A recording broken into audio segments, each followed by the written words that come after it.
Picture a Tuesday afternoon. You have a client call at 2 p.m., but it's 11 a.m. And you're building a landing page you watched a YouTube tutorial about last night, chasing down an invoice that's 2 weeks past due, updating your CRM with notes from Monday's discovery calls, and responding to 70 emails while trying to remember where you saved that intake form template. You're busy and you're productive. You've moved absolutely nothing forward, though. That's a traffic jam. And today I want to talk about how you get out of it for good. Most coaches and service providers who feel stuck aren't stuck because they lack ideas or offers. It's really just because they're running the whole operation themselves. And while outsourcing sounds like the obvious answer, if you outsource the wrong order, you end up spending just as much time managing people as you were doing the work. So, in this video, I'm going to walk you through exactly which parts of your business to hand off first in priority order so that each move you make actually frees up time instead of creating a new job. If you've been wondering whether bringing in real support actually makes sense for where you are right now, you'll actually have a clear picture by the end of this. Real quick before we get into it, if you're new here, welcome. I'm Janee, founder of Talley Solutions, and I help scaling founders build operational infrastructure that actually holds. All right, let's get right into this. Let's do some honest math for a second. So, as an example, say your coaching rate is $250 an hour. I practiced this before. Math is not my ministry. Okay. Say you were spending somewhere around 15 hours a week on admin, tech, and backend tasks. That's $3,750 in potential revenue that is not being generated every single week. Over a month, that's close to $15,000 in opportunity costs. Those tasks aren't free just because you're the one doing them. Your time has a rate. Everything costs. Every hour you spend inside Canva or troubleshooting a broken automation is an hour you didn't spend on a discovery call, a piece of content, or a client you could have served. The goal is not just for you to do less. Really, what we're working towards is only doing the work that moves things forward. Those are client sessions, discovery calls, content, relationship building.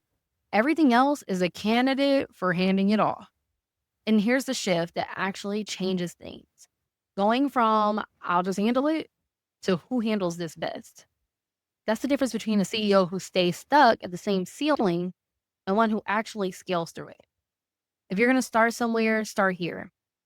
Email management, calendar scheduling, inbox triage, CRM updates, data entry, file organization, all that stuff can consume several hours a day in invisible, untracked chunks.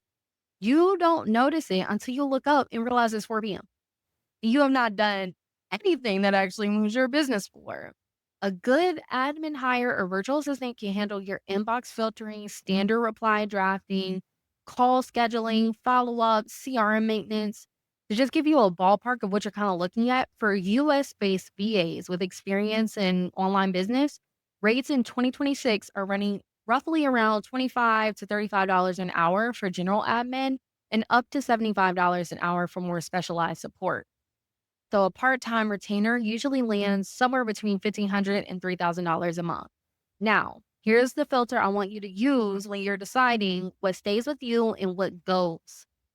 If a task requires your specific judgment, your expertise, keep it. If it's repeatable, documentable, and doesn't require your voice or your brain, delegate it. Writing a personal response to a specific client's question, keep that. Scheduling a follow-up call from that conversation, hand it off. That's like your baseline. Okay, this one gets me every time because I see it so consistently. You know what you want to sell. You already built your offer in, know who it's for, and you're ready to put it in front of people. And then you spend weeks inside a funnel builder. You're trying to connect a payment gateway to an email sequence that just keeps breaking, and the launch just ends up not happening. A done for you funnel build covers your landing page, email sequences, tech integrations, payment processor setups, pre launch testing, just a plethora of things that you won't have to do. And it's a buildable system with a clear scope. When you try to build it yourself, the timeline can stretch 6, 8 weeks before that offer actually sells. An experienced team can compress that, sometimes completing a whole build in under 2 weeks. Faster builds mean faster revenue. If your offer is going to generate $5,000 in the first week it's live, and you spend 6 weeks in setup mode yourself, those are 6 weeks that didn't have to happen.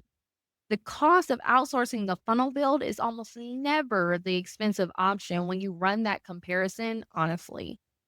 Done for you funnel packages for online service providers typically run between $3,000 and $8,000 depending on complexity. More comprehensive builds with ads, webinar assets, full automation, they go higher.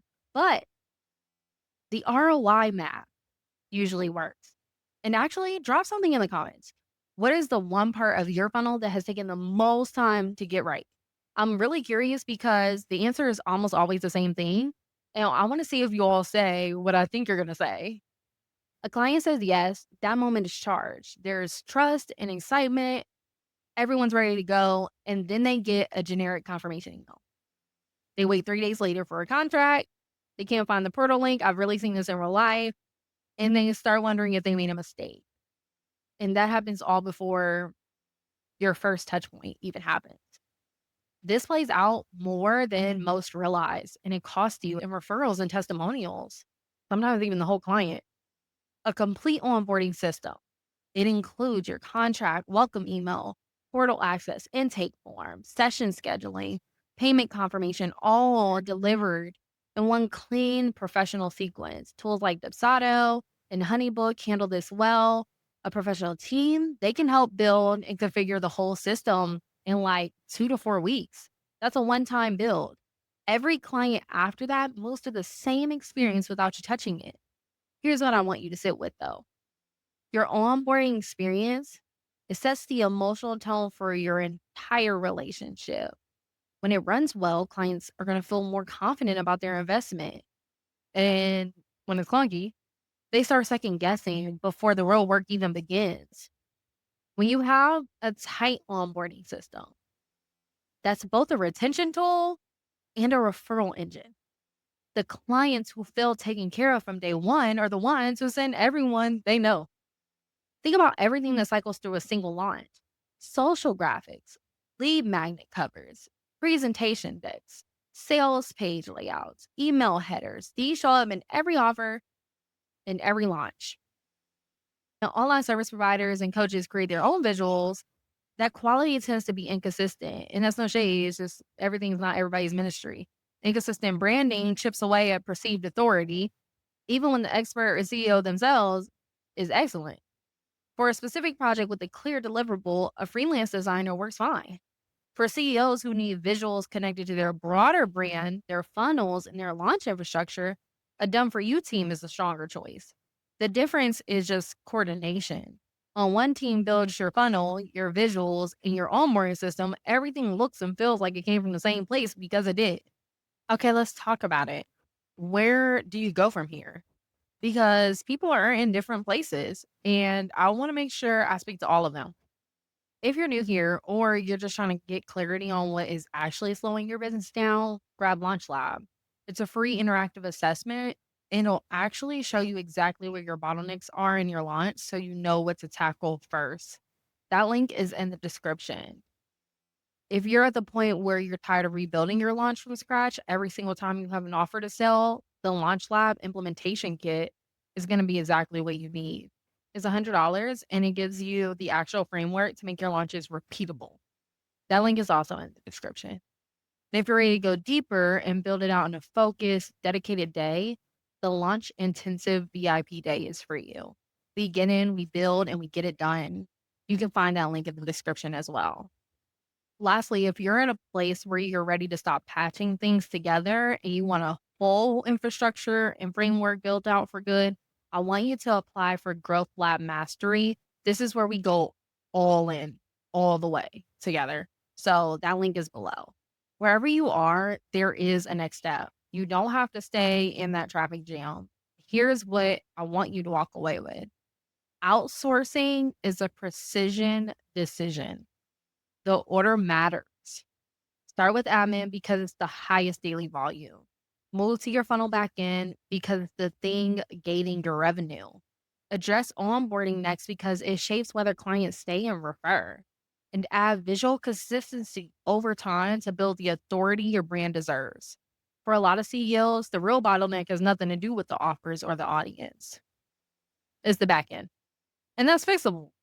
If this was helpful, hit the like button and subscribe so you don't miss what's coming.